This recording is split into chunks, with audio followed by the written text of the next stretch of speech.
Hey, what's going on guys? It's Anos here with another exciting NFT blockchain video. We'll be covering an ultimate buyer's guide on the much anticipated game called Sipher. This game will have a dungeon crawler, roguelike, and MOBA aspects mashed up into one game, so you don't want to be missing out on this one. Sipher will be undoubtedly one amazing game once released, but what are things I can take advantage now to help me in my journey in Sipherian? As you may already know, Sipher is a dual tokenomics system that utilizes Sipher as well as Aether. Both tokens will have a use case for upgrading, trading, crafting, and more. If you want more information about Sipher, please check out our Sipher staking guide for more information. We go over everything you need to know about the Sipher token and what to look out for. Since Aether has yet to be released, we will cover that on a later date. And as always, please hit that like button before we continue. I'll give you guys a few seconds to click on it. Alright, finished? Alright, let's begin. To start things off, I want to quickly introduce the two existing Genesis NFTs that you can find in the Sipherian universe, Inus and Nekos. The Inu is the first race introduced to the player base and is made up of these very unique looking warriors that possess various tools and weapons that they can carry into the battlefield. When looking to buy an Inu or a Neko, you want to look for various different traits and properties which you can find on the left side of OpenSea. Some notable traits specifically for the Inu and the Neko class would be Deviation, Mask, Special, Subrace, and Weapon. To start off, Deviation is the collection's most valuable NFTs. These NFTs are usually called 1/1s or possess a wide range of unique traits that no other NFTs have. Mask is a unique trait for the Inu as there is only one type available for this collection, the Gas Mask. We suspect that there will be some future use cases for this item in-game, possibly for dungeons or raids that require the user to equip this protective equipment. This is highly speculative and could be completely useless, so bear that in mind if you are shopping for one. Special contains the collection's second most rare NFTs. These also are one of a kind as they possess a full set for the item collection. For example, if we use Takumi, we can note that he has 4 of the 5 pieces for a full katana set. However, a full set will give additional buffs only applicable to PvE and not PvP. Subrace are of course the special classes within each race. Currently both Inu and Neko contain 4 subraces. For Inus there are Canis, BioZ, Cyborg, and Cosmics. As well as for the Nekos, we have Felis, Synthetic, Phase Walker, and Chrysalis. Different subclasses will contain various unique abilities and different playstyles that you are able to use in battle, so choose wisely. These skills could be subject to change, so I highly recommend to check out the Sipher light paper to find out more information when it does drop. Currently, only the Ino subclasses have their skills revealed, and hopefully soon Neko's as well. Weapons for the Inus are very different, as some Inus do not contain a weapon. Some possess different gears/tools, and some do not have anything equipped at all. For example, a piece of menu paper, compass, brick, walkie-talkie, and octopus could be used for different tasks, just like the gas mask. However, they will not have a functional use case such as for weapons. Functional weapons such as the katana will have a unique skin that provides additional stats that again will only serve in PvE. Nekos on the other hand will never be found weaponless. These feisty felines are so prepared that you will find that all of these NFTs contain some sort of weapon or tool, which is catered towards more of a range playstyle. However, there are some Nekos that use a melee weapon as well.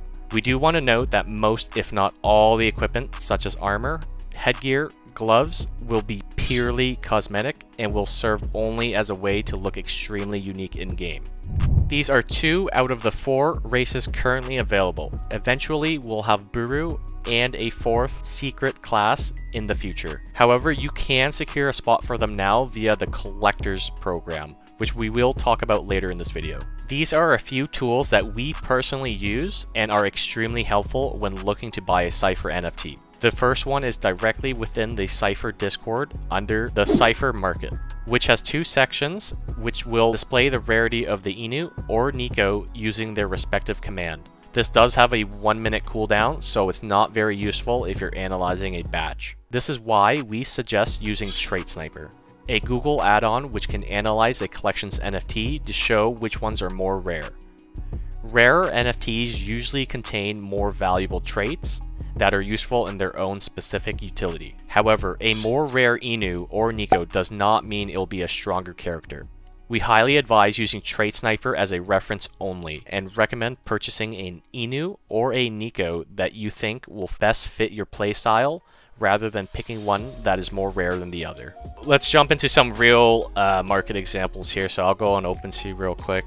So some real examples for the Inu. So as we can see, the floor price right now, 0.229. I would say this is a pretty good price right now. They're fairly cheap, especially if you're considering the Inus will be able to play the game first, and then the Nikas, and then Buru, and then the final race. There was a little sneak peek in the one of the Sipher things that showed the fourth race. We originally thought it was going to be Tori, but it looks like it's going to be like Nezuko or Nezumi or something like that. But let's dive into this real quick. So the first thing off, as you can see, I have Trait Sniper already downloaded, so all the Inus will show their rarity for me here. So as you know, the collection is 10,000, so anything lower obviously is going to be a little bit better for you. So right off the bat, I see these two have weapons here. You see how these ones have a brick and then this one has like a spray can? Those ones aren't going to be weapons. So if I'm shopping for an Inu, I'm more than likely shopping for one with a weapon, because I know they provide some sort of bonus stat in PvE. So these ones here, pretty good price. Again, you do want to check what kind of weapon. So this one is I think it's a dual pirate pistol. So we'll go here real quick.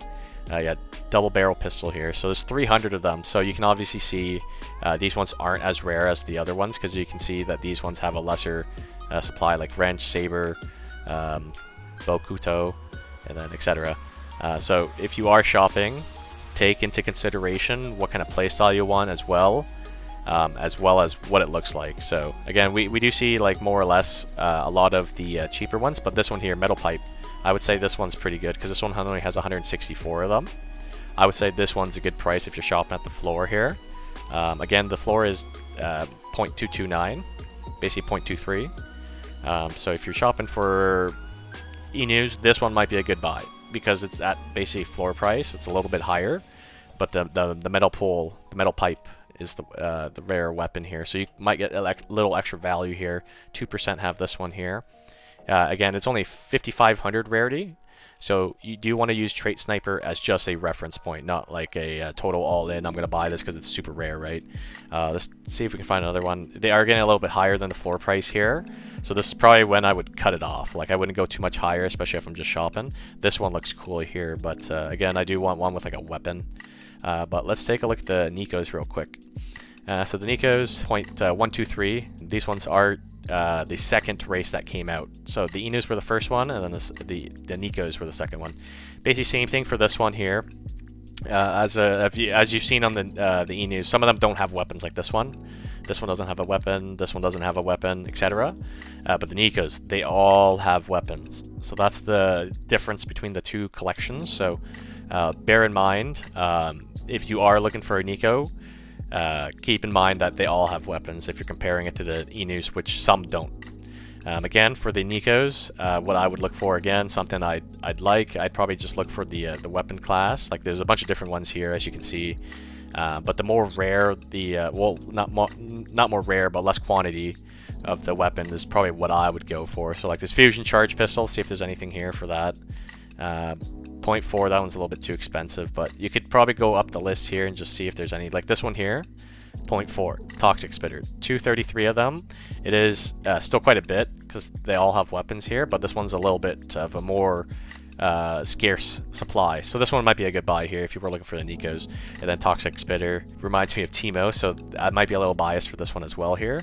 But hopefully this kind of gives you guys a brief overview of what to look for. Let's take a look at another one real quick. Let's see, like Nail Gun. A little bit expensive for that one here because it's 0.12. This one might be good. Mars Gun, 0.15, so it's just a little bit higher. And then the floor for the next one here is 0.3. So you could see, like, if someone was shopping for this here, this could be a good flip for you guys. You could buy that and then like relist it for 0.25 and it'd still be the lowest one. So this might be a good buy here as well. Just a quick recap, so some important factors just to consider: what weapon the NFT has. You want to make sure that it's like a weapon that fits your playstyle, range, melee, etc. Make sure it has a functional weapon.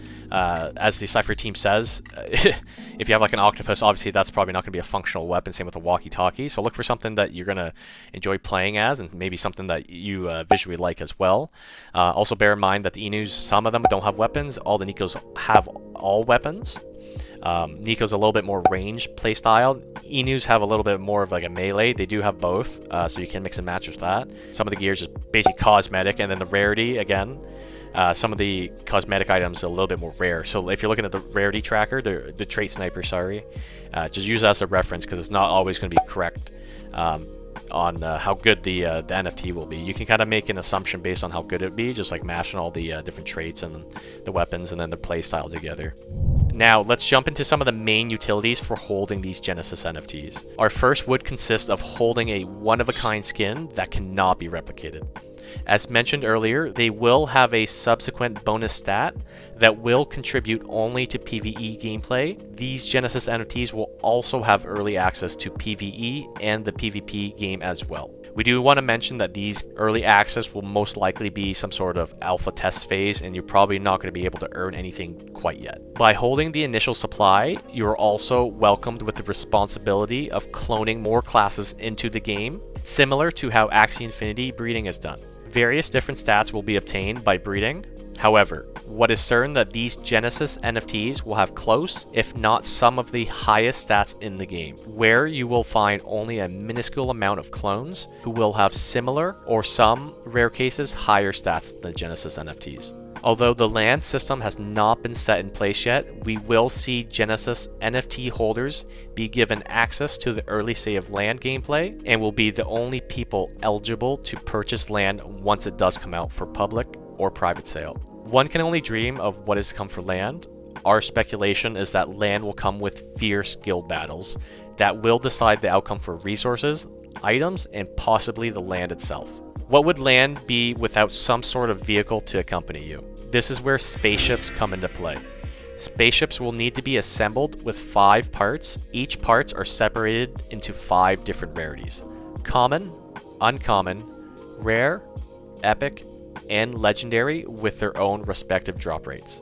Spaceship parts will be dropped on a gachapon system, which I am heavily addicted to, and you will be able to claim them on a daily basis from Monday to Friday.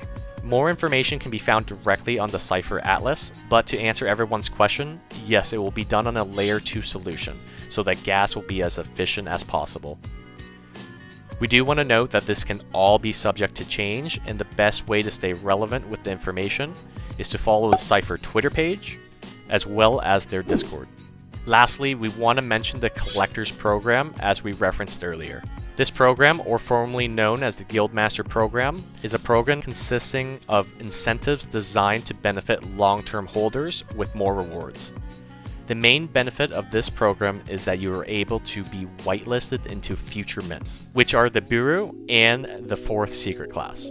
Depending on how many NFTs you hold, you are designated a tier. These tiers consist of holding 1, 3, 6, or 10 NFTs, and by getting into these different tiers, you are guaranteed a free NFT as well as a private sale slot. Please take note that snapshots will be taken, and to remain eligible for the Collectors Program, you must hodl, as if the quantity that you hold changes, you may be kicked down a tier. If you are an avid collector or bullish on Sipher, the Collector Program is something you must look into. We will have a link posted in the description below with all the needed resources mentioned above. Before we end, we want to thank you guys for making it to the end of the video. Please consider hitting that big red subscribe button, as we'll be covering dozens of new play to earn games coming this year. And as always guys, we'll see you next time.